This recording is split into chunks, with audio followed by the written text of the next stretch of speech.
kita tidak sedang baik-baik saja, kita perlu perubahan. Ada dua sumber pemilih besar Mas Anies. Yang pertama, kelompok kanan 212, pendukung Prabowo Sandi yang dulu 2014-2019. Berarti benar dong, pasangan Amin menjadi yang paling siap untuk masuk ke putaran kedua, dalam arti ya, dalam kata lain, berarti siap untuk menggagalkan target satu putarannya Prabowo Gibran.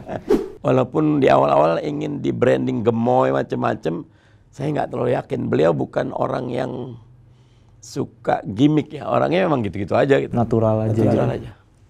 Akhirnya balik lagi kan. Kalau Mas Anies dari awal nggak diintil, emang digangguin itu.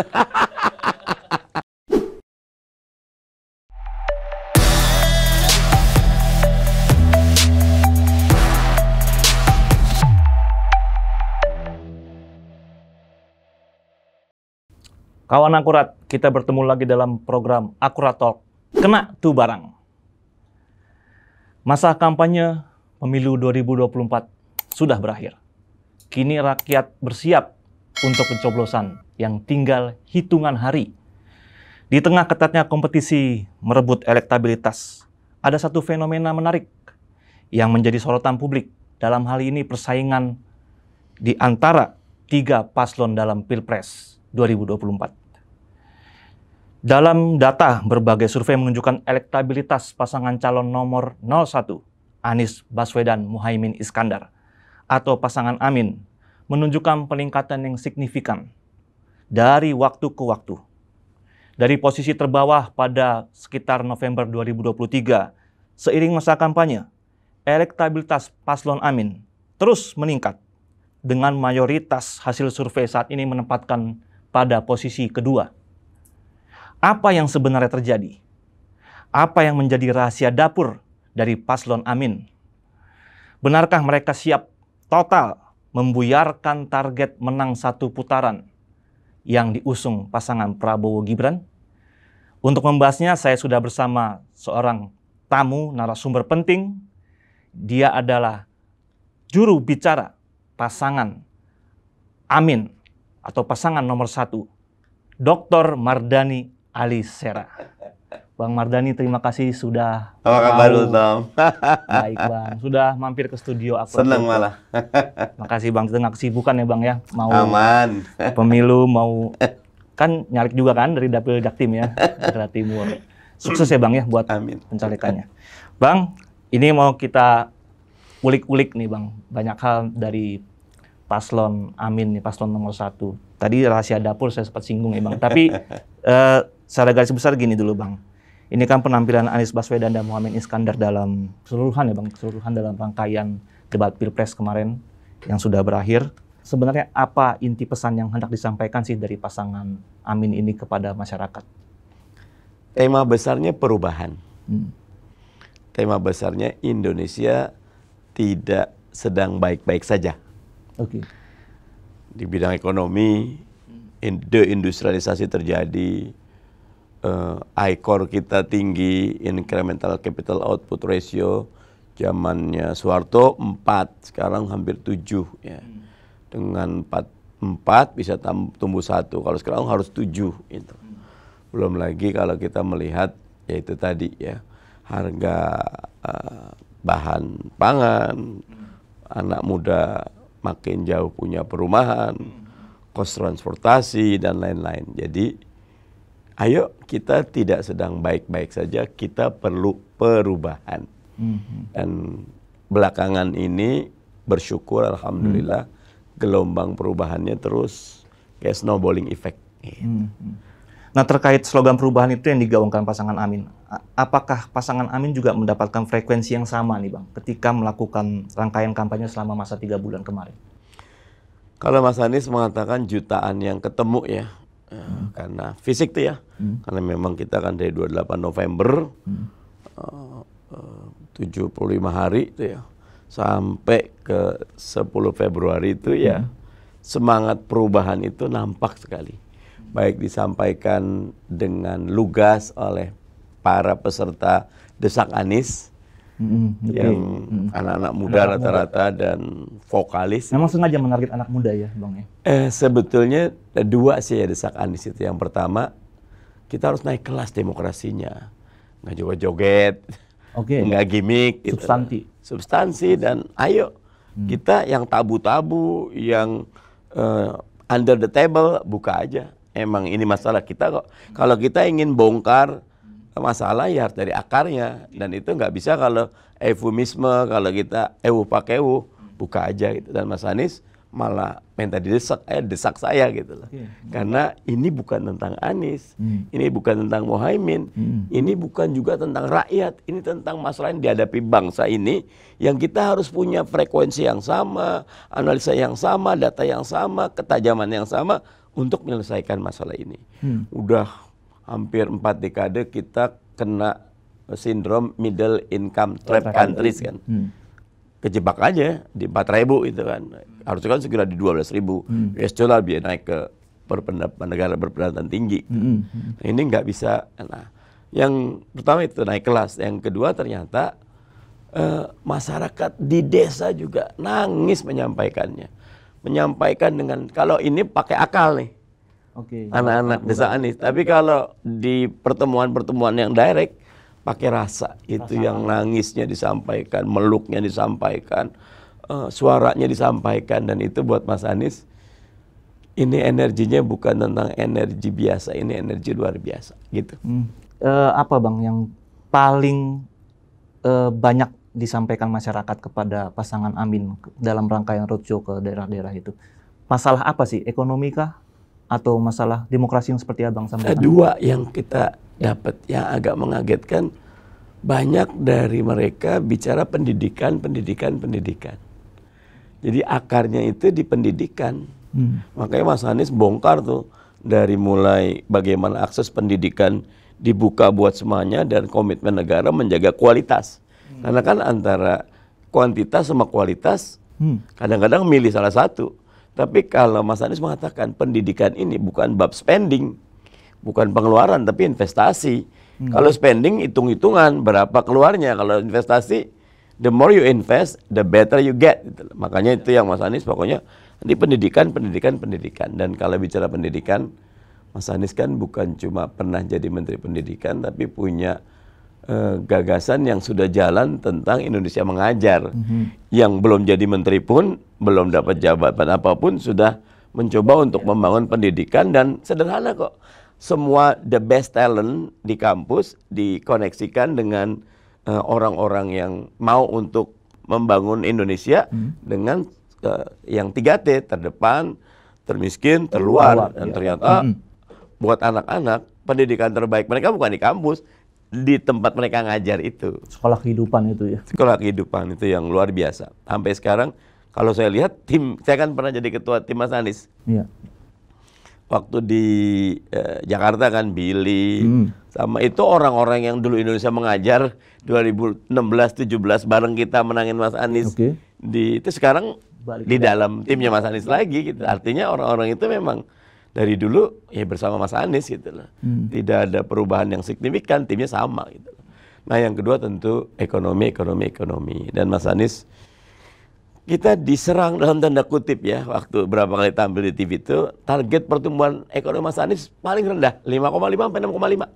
Yang lain kan 7,5. Kenapa? Karena kita memang pengen nyerap pengangguran dulu itu. Jangan ada yang nganggur gitu loh, kasihan. Bahkan BLT tetap, bahkan Mas Anies bilang BLT plus gitu loh. Tetapi masyarakat mengatakan yang kami perlukan pekerjaan sebetulnya gitu loh. Karena kami tidak mau tangan di bawah gitu loh. Kami pengen bekerja gitu loh. Kami bukan orang malas kok gitu loh. Tapi pekerjaannya tidak tersedia karena regulasi, karena political will, karena kompetennya pemerintah gitu loh. Karena tidak ada pemihakan gitu. Nah itu yang mau dibenahi sama Anies. Kita kembali ke debat tadi Bang, 5 kali debat Pak Anies dan Pak Muhaimin juga ikut. Bagaimana Anda menilai penampilan pasangan Amin dan apakah benar, ini persepsi masyarakat ya, bahwa sepertinya sama-sama saja sih yang dibicarakan antara 3 paslon ini dan nggak ada apa yang berbeda banget gitulah. sama-sama menyuarakan hal yang sama gitu, masalah pengangguran tadi, masalah ekonomi ya, masalah pendidikan, tapi solusi belum terlalu terlihat. Nah, ini kan persepsi yang beredar di masyarakat. Tapi dari internal sendiri ada evaluasi nggak kepada pasangan Anies Muhaimin dalam 5 kali debat kemarin? Kalau secara umum Mas Anies tampil dengan dirinya sendiri ya. Be yourself ya. Gagasannya, quotable word-nya, kata-kata yang bisa dikutipnya, gitulah. Analisanya. Dan dalam beberapa hal ada bumbu, bukan menyerang ya, tapi untuk ingetin kita tidak sedang baik-baik saja. Ini masalah kita kok. Dan nggak bisa lagi kita eufemisme gitulah. Lagian kan lagi debat, bukan silaturahmi. Harusnya. Dan wajar gitu. Dan buat Mas Anies, di debat inilah semua dikeluarkan, semua dibuka, semua dibahas, semua ditesa, antitesa biar ketemu sintesa. Gitu. Jangan di luar debat, dilanjutkannya gitu. Nah kalau Gus Muhaimin memang santri ya, selepet. Ya. Muhaiminnya dengan gaya jenakanya dia nyentil terus, tetap elegan dengan akhlakul karimah seorang santri. Kami sih sangat bahagia dengan penampilan 3 kali Mas Anies, 2 kali Gus Muhaimin. Kalau ngerujuk Kompas lah gitu. Di pertama tuh Mas Anies ikut Kompas, jauh unggul. Yang kedua katanya Mas Ganjar, Anies kedua gitu loh. Nggak beda jauh. Tapi yang ketiga Mas Anies lagi gitu lah. Nah jadi kalau kita melihat justru debat kemarin itu buat kami itu salah satu senjata utama karena memang kita tidak punya kemampuan menjangkau keseluruhan itu. Kalau bahasa sederhana kita kan memang, Mas Anies mengatakan kita capres modal dengkul lah dengan segala kekurangan yang ada. Bener, modal dengkul beneran ini Bang. Yang kenyataannya memang sampai sekarang aja urusan saksi kita masih ayo urunan bareng-bareng, ayo yang mau gabung bareng-bareng. Tapi tidak ada hal-hal yang bisa dapat apa enggak. Kita ingin buat dari gerakan politik jadi gerakan sosial. Sehingga ini betul-betul milik kita bersama. Oke, kita ke perkembangan survei. Hasil kebanyakan lembaga survei awalnya menempatkan pasangan Amin Kon di urutan buncit, Bang. Ya, Bang ya. Namun 2 bulan terakhir kan ada perkembangan signifikan nih. Sehitungan kami 2 bulan terakhir lah. Ada peningkatan elektabilitas yang signifikan. Bahkan ada juga salah satu lembaga survei pada 5 Februari kemarin, kalau nggak salah, menempatkan itu di posisi 37% kalau nggak salah. Ya. Nah ini saya mau tanya, di internal sendiri bagaimana, Bang Mardhani? Survei internal tim, boleh dong dikasih bocoran ke kita. Ada kabar baik apa dari survei internal tim Nas Amin? Kabar baiknya, message-nya sampai. Oke. Apa message-nya? Bahwa kita perlu perubahan. 76% masyarakat percaya perubahan itu niscaya. Ya. Dengan kolam besar seperti ini, tinggal bagaimana kita memancing agar dapat ikan yang banyak. Dan karena itulah pada tiap segmen kita terus cicil, ya. Urusan tanah, urusan pengangguran, urusan pendidikan, urusan pekerja, honorer, guru, terus kita pancing biar makin spesifik semuanya, makin merasa aminlah representasi harapan mereka. Ada perubahan, ada harapan bersatu di 14 Februari nanti. Itulah. Dan itu trennya terasakan sekali. Ya, terasakan sekali. Mulai dari setiap acara Desak Anies yang selalu oversubscribe, bahasanya kan kita biasa ya daftar. Ini gaya-gaya, bukan gaya Amerika ya, gaya bahwa partisipasi publiknya. Anda nggak ada pengerahan pakai bis, kasih kaos, nggak ada, nih, daftar aja gitu loh. Dan bluebear terus gitu loh. Acara di beberapa tempat didesain memang tidak perlu banyak, tapi mencukupi untuk disampaikan pesannya. Yang lain tetap kerja ketuk pintu gitu loh. Sehingga kami sih sejak November ya, sampai sekarang kan 28 ya, Desember, Januari, ya 2,5 bulan kan masa kampanye. itu trennya makin menaik dan 30%-an tuh 30%-an. Iya, bisa nambah gitu loh. Itu target yang kami tetapkan untuk bisa tercapai. Jadi memang ada peningkatan seperti yang survei-survei di lembaga-lembaga di luar ya, di luar internal. Kalau di luar trennya naik sama kami. Memang, dan kalau ngelihat survei itu jangan lihat angka, lihat tren. Gitu. Karena justru di tren itulah nanti ada dapat momentum. Di angka kami lebih tinggi angkanya gitu. Tapi trennya sama naik. Gitu. Momentumnya sudah ada, Bang? Ada. Mulai dari bagaimana desak Anies ini memang mewabah, akhirnya lucu. Ada desak Mardani, ada desak caleg-caleg pakai desak semua sekarang tuh. Dan jadi ngetren ya, Bang? Sehat itu loh. Sampai di Kabupaten Bogor, di Sulawesi, di pelosok Indramayu, semuanya desak gitu loh. Sehingga begini udah kampanye yang enak tuh gitu. Oh, ini tuh ruangnya kita, ruang rakyat boleh bicara apapun gitu loh. Dan tidak ada yang boleh dibatasi gitu loh. Berarti 30% itu yang dibaca oleh tim internal. Berarti ada suara dari paslon lain yang tersedot atau itu undecided voters atau swing voters begitu? Kalau PKS kan 87% di surveinya milihnya Anies. 76% Nasdem. Yang masih tarik-menarik teman-teman PKB nih 67, 68 ya. Karena ada banyak yang itu ya. Makanya fokus Jateng Jatim agak konsul nih Mas Anies itu. Malah Jakarta agak jarang itu. Jakarta udah dasangin?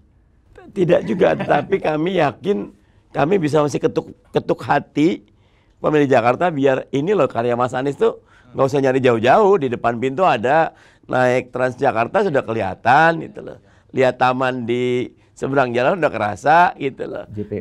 JPO-nya udah kemana-mana, mau keluar negeri nggak usah, udah banyak tempat yang Instagramable gitu loh, healingnya gampang gitu loh. Dan anak muda banyak sekali spot-spot dan tempat-tempat yang enak Jakarta gitu. Jadi fokusnya Jateng Jatim. Kenapa? Memang penebalan di sana yang perlu. Makanya kemarin desak Anies di Semarang itu kan kecil itu, tapi itu indoor semua ya Bang ya? Indoor, selalu indoor. Dan ya? Memang kalau outdoors kita cenderung ke populisme gitu loh. Iya. Kalau indoors, ayo kita ingin pertukaran gagasan dan ide gitu loh. Sehingga enak gitu loh. Dan ternyata kalau dilihat benar-benar gitu loh. Suasana indoors itulah yang efeknya itu dirasakan oleh yang di rumah. Mana setiap kita live TikTok ke Mas Anies, YouTube ada desak Anies, dikutip, itu sendiri udah banyak. Tapi yang motong disebar organik melalui akun TikTok pribadi mereka, YouTube mereka, IG mereka, X mereka, itu unbelievable. Karena momentumnya tuh kan gini ya, setiap zaman ada gayanya, gaya di mana internet adalah senjata, itu terwujud di sini gitu. Murah sekali live TikTok 300.000, tiba-tiba ada fenomena K-popers gabung, kelompok suka manga gabung. Itu cuma dengan live TikTok yang gratis gitu loh. Dengan gaya-gaya yang kadang-kadang buat kita nggak masuk akal. Cuma sapa menyapa tapi gaya kebapaan Mas Anies membuat mereka, dan itu sentuhan-sentuhan emosional yang dalam, yang intim, yang tidak direkayasa, yang buat mereka ini sesuatu yang baru. Gitu. Menyimak tadi pembicaraan keterangan Bang Mardani, silakan dibilang Bang. Berarti benar dong, pasangan Amin menjadi yang paling siap untuk masuk ke putaran kedua, dalam arti ya, dalam kata lain berarti siap untuk menggagalkan target satu putarannya Prabowo Gibran. Ini apa strategi yang sama dijalankan Bang untuk mengambil simpati calon pemilih yang masih bimbang alias undecided voters itu? Karena kan ini kan merujuk lagi ke survei Litbang Kompas ya Bang ya. Yang dirilis awal November itu jumlahnya mencapai 29% loh Bang. Sedangkan survei lain itu sekitar 5-7%. Ini kan undecided voters. Apa yang pertama tadi pertanyaannya adalah itu paling siap berarti pasangan Amin untuk masuk ke putaran kedua, membuyarkan mimpi satu putaran. Lalu strateginya itu untuk undecided voters itu apa? Yang pertama,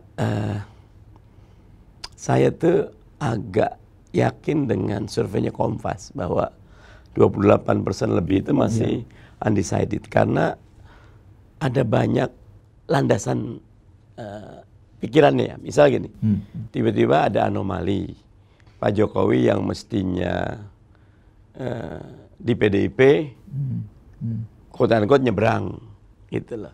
Sehingga buat pemilih Pak Jokowi dan pemilih PDIP ini ada apa ini gitu kan.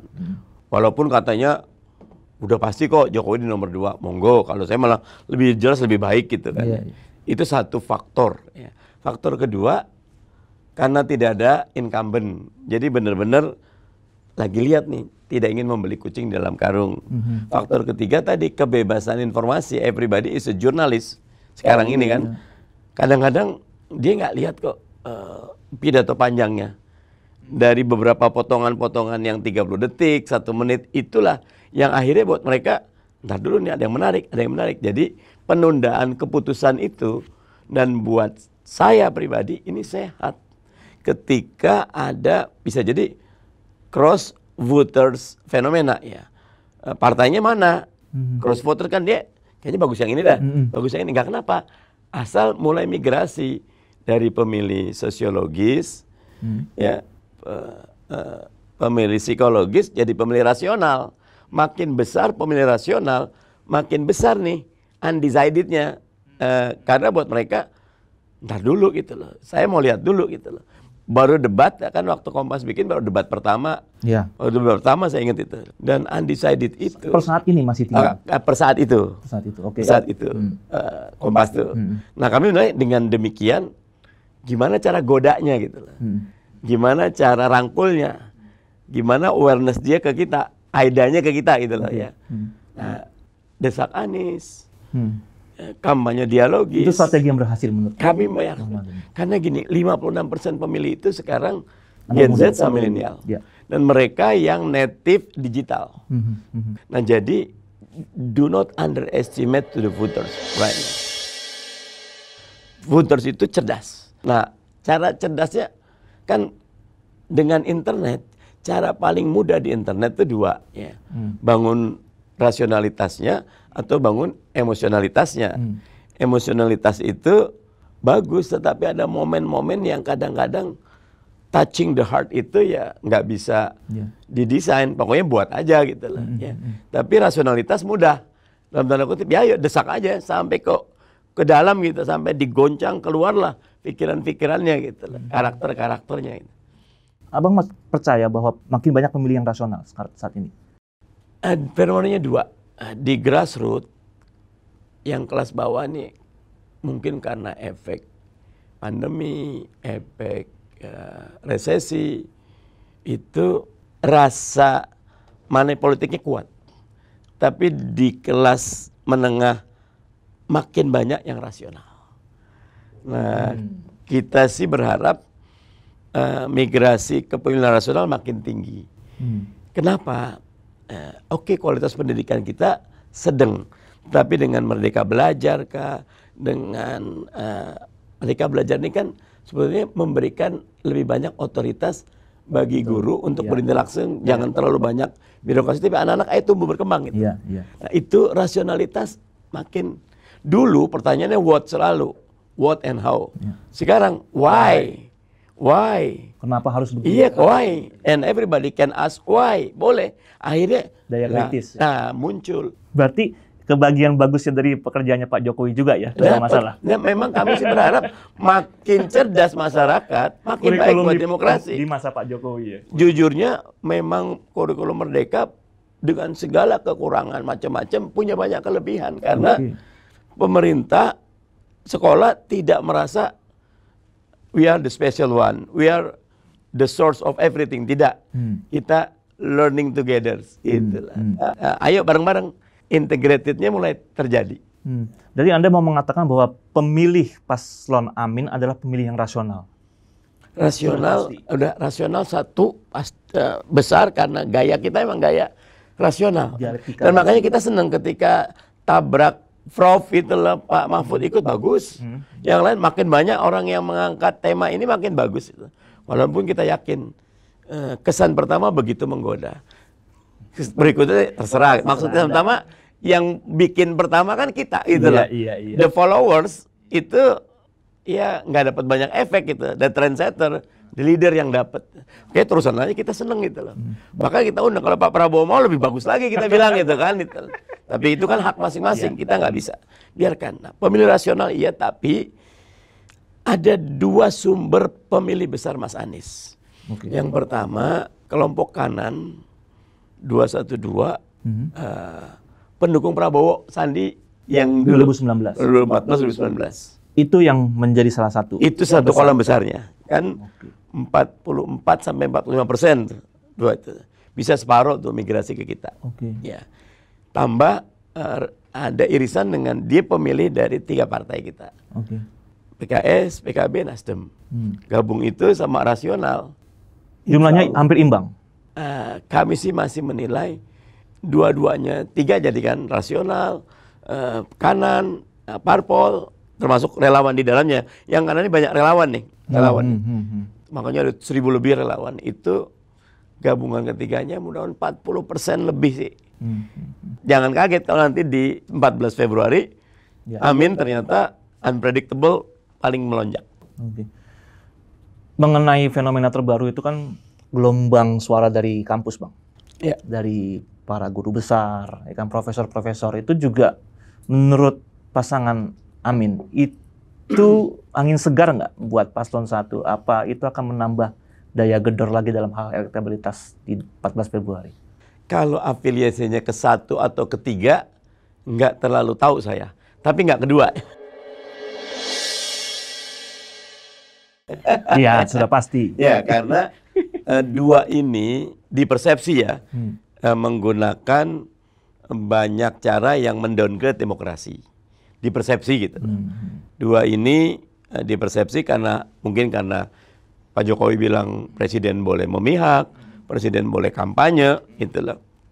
Jadi persepsi yang terbentuk bisa jadi, apalagi banyak sekali aparat sekarang menunjukkan arah-arahnya, gitu. Sehingga muncul, kalau kami menilai gerakan kampus, gerakan murni intelektual, gerakan moral, gerakan spiritual bahkan untuk menjaga demokrasi. Dan itu mendowngrade ya? Yang mendowngrade 02. Kenapa? Karena persepsinya yang terbentuk 02 ini yang ada dukungan kekuasaan, dukungan presiden menampakkan tidak lisan ya, makan bareng, macam-macam bareng gitu, anaknya gitu kan. Sehingga muncullah solidaritas intelektual, reformasi punya kita kok, punya rakyat. Nggak boleh diperkosa, nggak boleh dibelokkan. Nah, dengan adanya itu berarti semakin besar lah optimisme pasangan Amin untuk semakin melonjak di 14 Februari nanti perolehan suaranya. Nambah energi. Kan bisa jadi 1, bisa jadi 3 juga kan. Ya. Tapi pinter-pinter mana? Kami bersyukurnya ya karena kita punya brand kampanye yang cerdas, kampanye yang menjunjung tinggi etika dan logika, sehingga frekuensinya nih, interferensinya sama gitu loh. Sehingga menguatkan kita. Ini maaf kalau aku berandai-andai nih Bang. Kalau andai kata Amin masuk ke putaran kedua, ini kan sudah ada panjang nih wacana koalisi, ya kan? Maksudnya 03 dan 01 nanti akan sama-sama menjadikan paslon 02 itu sebagai common enemy. Itu ada komunikasi yang dibangun, dan apakah memang tim Amin memang serius dan sejujurnya berharap koalisi menghadapi Prabowo Gibran itu terwujud di putaran kedua? Yang pertama, komunikasi ada 1 dan 3. Tetapi lebih kepada respon agar bareng-bareng kita jaga pemilu ini luber dan jurdil.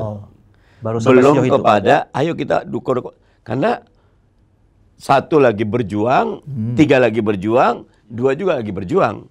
Benar, dua di survei unggul. Tapi penentunya itu adalah 14 Februari besok, gitu loh. Boleh jadi 1 dan 3 yang maju. Boleh jadi 1 dan 2. Boleh jadi 2 dan 3, gitu. Kita kan belum tahu nih. Kami punya doa, usaha, dan keyakinan kita maju putaran 2. Bahkan kalau dilihat paling sederhana kita, Pak 02 pengen 1 putaran, Bu Mega juga target 1 putaran. Kalau kita dari awal memang 35% target di sekarang ini. Dengan segala kekurangan yang ada itu. Bahwa nanti dapatnya 55, alhamdulillah gitu loh. Nah, tapi target kita 35 masuk putaran 2. Itu yang dikatakan Pak Surya Paloh masuk putaran 2 ya sudah oke, sudah bagus ya. Tahu diri karena tadi kalau lihat baliho, lihat gaya kita sangat organik. Bahkan banyak yang spanduknya macam-macam, kaosnya beda-beda karena memang tidak terpusat gitu. Semuanya gerakan sosial gitu. Bukan gerakan politik. Jadi saja. belum ada pembicaraan yang berbicara mengenai nanti putaran 2 kita melakukan ini yuk bareng-bareng, kita berkomunikasi dengan baru sebatas untuk menjaga supaya pemilunya luber dan jurdil aja. Kalau resminya baru sebatas jaga luber dan jurdil. Karena kita pada posisi yang sama melihat ada potensi kecurangan yang dilakukan oleh kekuasaan. Nah, tetapi dalam perbincangan kan ya namanya orang bincang ngalor ngidul segala macam. Gimana kalau nanti ya entah kita lihat. Karena sudah ada kerjasama tuh dalam membela budayawan Butet Kertajasa, ya kan, katanya paslon 1 dan paslon 3 timnya sama-sama melakukan bantuan hukum. Itu udah mulai berarti ya ada penjajakan-penjajakan ya, seperti itu. Kadang-kadang kan jembatan itu kan tidak terbentuk segitu saja kan. Jadi udah fondasinya udah mulai gitu loh. Tetapi pembicaraan resminya tentu menunggu 14 Februari. Di antara pimpinan etikanya, partai. Iya, etikanya. Karena apa? Ya kita juga harus menghargai bahwa setiap pasangan ingin melakukan yang terbaik. Apalagi 03 saya ngelihat lagi kerja keras kan. Saya itu agak kasihan. Paling kerja keras kayaknya. Pak Mahfud, Pak Ganjar ke NTB, NTT, nggak lama Pak Jokowi datang. Jadi kayak disapu gitu kan. Ya, tapi kan itu kan agenda yang sudah disusun jauh sebelumnya. Pak. Bisa jadi insidentil atau koinsiden, tapi bisa juga kan publik berpendapat memang ada satu desainnya gitu kan. Tapi Anies nggak merasa diintilin ya? Kalau Mas Anies dari awal nggak diintil, emang digangguin gitu. Digangguin mau daftar aja susah gitu kan itu. Dan untuk yang ini Bang, putaran kedua ini kan tentunya optimisme tetap ada di dalam internal tim ya. Apakah sudah ada istilahnya langkah-langkah yang akan strategi-strategi khusus buat putaran kedua gitu. Ini kita emang yang kita lihat masyarakat nih ya, yang paling signifikan peningkatannya kan di paslon 01 ya kan. Suaranya ya, dari survei-survei juga begitu. Maksudnya langkah-langkah apa yang akan dilakukan gitu? Ini kan pasti sudah ada gambaran dong, pembicaraan di internal. Putaran 2 ya? Putaran kedua. Yang pertama kami meyakini ketika putaran kedua, kita kalau ikut petugas SBPU mulai dari nol ya. Iya. Nggak boleh kita yang dulu milik kita kan milik kita lagi. Bahwa itu basis kita, iya. Iya, dijaga. Harus dijaga. Tapi kemungkinan itu dioperasi segala macam dengan data. Kan kelihatan tuh datanya kan, daerah mana yang kita unggul, kelompoknya siapa, habis itu jadi rendah hati dulu, mulai dari nol. Oke, buat target lagi, kalau kemarin target 35, sekarang target 65 katakan. Oke, kantong mana aja, strateginya bagaimana, kita sangat rasional. Kantong-kantong mana lagi Bang yang kira-kira belum tergarap secara maksimal di masa kampanye kemarin ini? Sebetulnya sudah banyak ya, tapi kan Jateng Jatim balik lagi. Sederhananya gini, agak mensimplifikasi Jabar, Jateng, Jatim. Ini bisa 46% nih. Iya. Dapat 2 dari 3 menang. Ya. Jabar kami punya keyakinan PKS kuat gitu loh. Dan Gerindra juga kuat, tapi dari beberapa perasaan sih migrasi ke Aniesnya besar gitu lah. Jateng Jatim ya ini di putaran 2 gimana memang Kan memang waktunya masih panjang nanti kan 26 Juni kalau nggak salah kan. Betul. Juni 4,5 bulan. Tetapi kepotong lebaran. Potong lebaran, kepotong macam-macam tuh gitu kan. Nah sehingga memang harus konsentrasi. Dan Jateng Jatim, yang lain juga tentu ya. Semua bergerak biasa, tapi ada usaha khusus untuk basis-basis kubu 03 katakan atau 02 katakan yang harus migrasi ke kita. Seharusnya Jatim lebih mudah dong Bang, yang ada Caimin di situ. Iya, selalu apa yang kita katakan lebih mudah, kenyataannya enggak juga. Karena enggak ada sesuatu yang hidup itu selalu bergerak. Jadi intinya gimana ngewongke lagi, mengorangkan lagi, kelunungun lagi, ketuk pintu lagi, rendah hati lagi, ngajak lagi, jelasin lagi, jangan lelah. Makanya kemarin debat terakhir Mas Anies kan selesai jam 11-an itu kan. Jam 3 udah di Sulawesi Utara kan itu. Dini hari. Itu tidur berapa jam, terbang langsung ke situ. Dan semangat karena buat kita ketika ketemu rakyat itu nggak capek gitu loh. Energi itu dapat justru gitu. Makanya terus saja gitu loh. Kita menikmati kampanye. Gitu. 2 putaran lebih banyak lagi energi kita. Iya. Optimismenya tinggi ya Bang ya untuk 2 putaran itu ya? Yakin ya? Karena energinya rakyat harus dimenangkan, harus dibawa. Kita kan mau menata negara. Gak bisa mendelivery kalau kita nggak menang gitu loh. Makanya antara niat menata rakyat, membagian rakyat dengan semangat menang harus sama gitu loh. Bang, ini sedikit personal pertanyaan saya. Dan flashback juga nih. Pertanyaan terakhir saya ini. Dalam Pilpres 2019 kan Anda dipercaya menjadi juru bicara Badan Pemenangan Nasional Prabowo Sandi. Dan kita sempat wawancara juga waktu itu kan, menjelang pemilu waktu itu. Sebagai orang yang pernah mengampanyekan Pak Prabowo Subianto ketika itu, secara pribadi Anda melihat ada perubahan nggak sih? Dengan gaya politiknya atau cara-cara Pak Prabowo menyampaikan pesan atau segala macam. Anda kan punya pengalaman politik cukup panjang. Jadi waktu 16 Agustus 2023 tuh saya ketemu Pak Prabowo di DPR kan, pembacaan nota keuangan tuh. Beliau Menteri Keuangan, saya anggota DPR, salaman saya diginiin. Siap, karena kan deket kan, akrab itu. Hangatnya tetap, terus saya ngelihatnya orang yang memang sudah banyak berjuang, luar biasa loh. 2009 maju, 2014 maju, 2019 maju, 2014 nggak mudah mendapatkan energi seperti Pak Prabowo, beban itu. Saya tetap menghargai beliau, menghormati beliau. Tapi sejak beliau gabung dengan Pak Jokowi, ya saya tegas meneriakkan kami oposisi. Mungkin niat Pak Prabowo ingin rekonsiliasi, tapi tidak begini cara rekonsiliasi. Saya ngomong dulu dong dengan kita secara umum, rakyatku, pendukungku, ayo bikin rembuk bersama. Dengan pertimbangan ini saya ingin gabung gitu. Jadi itu pandangan saya itu tidak terjadi, sehingga lucu. Gerbongnya kemana, lokomotifnya kemana gitu loh. Akhirnya kalau kami di PKS atau saya pribadi ya kami oposisi. Ya karena proposal pembangunan kita di 2014 dan 2019 beda dengan proposal pembangunan Pak Jokowi. Terus tiba-tiba kita pindah tanpa ada rasionalitas. Sebagai pribadi sangat saya hormati. Tapi pilihan politik itu beda dengan keyakinan politik kami, baik di PKS atau saya pribadi, ya kita harus oposisi.